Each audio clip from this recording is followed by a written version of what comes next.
Every day in British schools, pupils and teachers have to deal with conflict. So what strategies can you use to help resolve that conflict? A group of Sussex teachers have come together for training to see how they might improve pupil behaviour. Every time that the matador waves the red flag, the bull does what? Charges. There isn't a lot of instruction about how to deal with conflict, how to deal with difficult pupils. We spend a lot of time on your subject and delivering good practice within the lesson, but not actually on the behaviour and emotions of the pupils you're dealing with, which is fundamental to the learning taking place. Conflict is something which is universal, it's something which every human being actually gets into. So it should be part of the curriculum for teachers in terms of teacher training and for young people themselves. The more educated we are around conflict, we are then able to make different choices, which doesn't mean it won't be conflict, because conflict is part of life. It's actually a creative dynamic. It's how you use it. With this workshop, what we hope to do is increase choice. Rather than what is not what's right or what's wrong, but how can we increase choice in the moment when people are dealing with conflict, which they're actually struggling with. And where are we? In my office, in the PE office. The teachers role-play situations they experience as challenging behaviour. The trainer describes the behaviour as a red flag if it provokes the teacher to feel frustrated or annoyed. It was totally unacceptable, and for that I'm going to have to put you in a detention, and I'd like to know, what you're going to do about it for the next lesson. Can I go now? Give a round of applause, please. We're actually looking at what we call triggers. What are the kind of things that actually get us into a gut reaction, that get us just to act in the moment without thinking things through, without looking at the consequences or responsibilities for our actions. So that's what we look at when we look at red flags. To look at them, name them, and then look at what other strategies we can put in place or explore to do things differently. I've just walked into the classroom and they turn around and go, "Are we going to do something interesting today?" You're trying to deliver a cover work to the class and you get somebody at the back of the room that repeats every word you say. For me, it's when kids are reading or kids are reading out their work or speaking in class and other kids are talking, and I just find it so disrespectful. It makes my blood boil. There's a particular people that springs to mind who has quite low self-esteem, has been generally quite good in my class, and then suddenly is very explosive, completely out of the blue, a side I haven't seen to, and I don't understand why. My situation, my take on it was, because it shocked me, I jumped straight in for the kill and thought, right, I really need to stamp this out. And actually, that fueled the whole situation to the extent that it ended up outside, big argument, and the whole thing hit gridlock. So if your buttons are pushed, who has the power? The person pushing it. Right. If your buttons are pushed and you don't react, who has the power? You do. Okay. So but they may know, if I do this, so a miss will do that. But how do you mean? We said don't react, how do you mean? If my red flag is to, if you do a certain thing, it is to tell you to get out. That's all I need to do. That's whatever you do. And I know I don't want to be in the lesson. Guess what I'm going to do? Get out! If that's the red flag, and I know that works every time, I'm going to do that. I'm going to use what I know as your red flag to wind you up so I can get what I want. So now, I start doing it and you don't tell me to get out, but you tell me you're going to see me later, or you're going to tell me, I know why you're doing that. You want me to say, get out, but you're staying in my listening today. That's not being caught up in, he's waving it, get out! So you'll hear people say, oh, I just do it, or so-and-so made me do it, or, this is what I do when I'm angry. As opposed to a thinking response, you're actually looking at what other strategies can you use. She looks upset, she's potentially angry. What else could be happening? The trainer invites the group to suggest various reasons why someone might be holding their head. All right, so call it our story. So if you put big story across everything. When we look at what we call FIDA, which is facts, interpretation, and decision and outcome, what we seek to look at is firstly is that we don't actually act on facts. What happens is something happens and then we tell ourselves something about it. There's like a gap. So what we do is we fill the gap as human beings and goes back to looking at, okay, what are the facts? What physically, literally happened? What interpretation did I place on what happened? What did I tell myself? What decision did I make based on that interpretation? Will I ever meet anyone again? The workshop also explores possible underlying causes for conflict. What we look at when we talk about the emotional impact, we look at the roots of conflicts and we look at it, we call it underlying anger. So what we're looking at is what actually happens really. It's what we see people display. We may see them go quiet. That's one thing people display.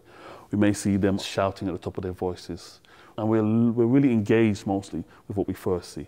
But underneath what we first see, there's a layer of hurt. They actually hurt about something. Underneath that layer is a layer of need, whether it to be valued or to be cared for or to be listened to. And underneath that is a fear that it won't actually happen. And some of those fears actually can be rational or irrational. So if everyone was trained up in terms of looking at conflict resolution, in terms of looking at skills and choices and responsibility, what we would have is, we would still have conflicts because that's part of us as human beings. But what we'd be able to do is deal with the consequences and responsibilities of our actions.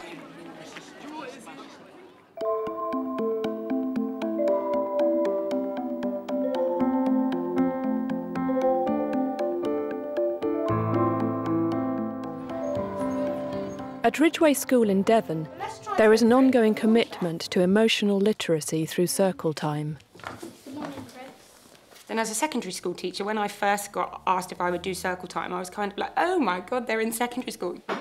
And basically it's a forum where they discuss with one another issues that can either be national issues, issues within the group. It can be positive things, it could be negative things, it could be things where we're helping each other, and it's where they can build stronger relationships. And sometimes people within the circle would never ever talk to each other through the whole school year, even though they're in exactly the same classroom, but they do within the forum of the circle. Can we stand up and change places if you have an older brother or sister?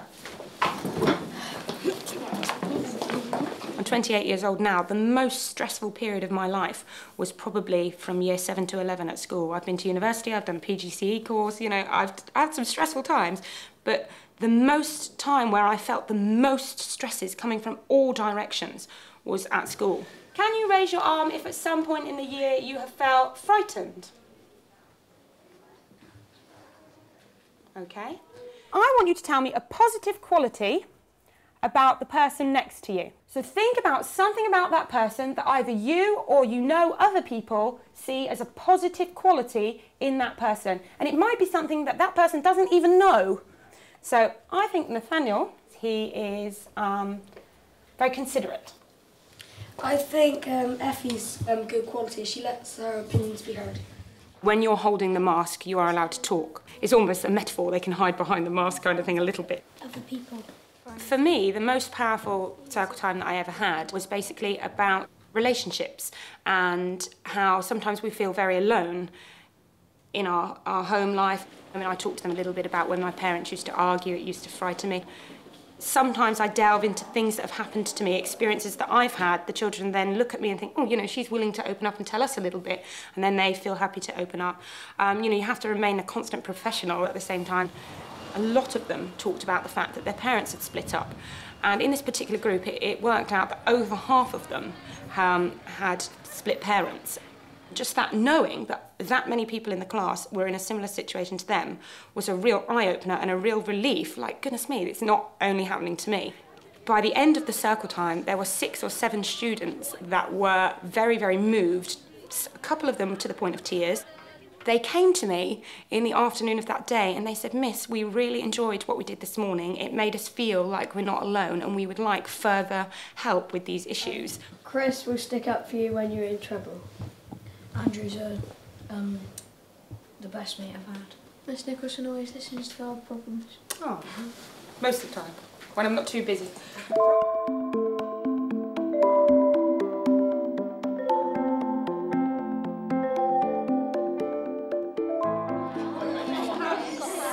Peer mediation training is a conflict resolution strategy.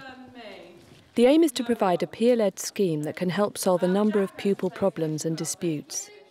They're going to be spending a lot of time learning about themselves so that they have a good understanding of their own hooks, triggers, buttons, those sorts of things, their own prejudices, the things that make them tick. My role then is to look at specific skills within that. So we're looking at how to be a good listener and breaking that down, talking about body language, talking about eye contact, talking about trust, respect, empathy, all of these skills. Problems that are common at Ridgeway, I'm sure are common in other schools as well. It is the fallout of friendship. It is the misunderstanding of what is being said.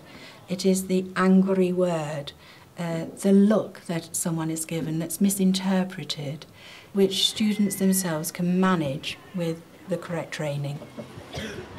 Young people in our schools have to fit into their school. They have to fit into society.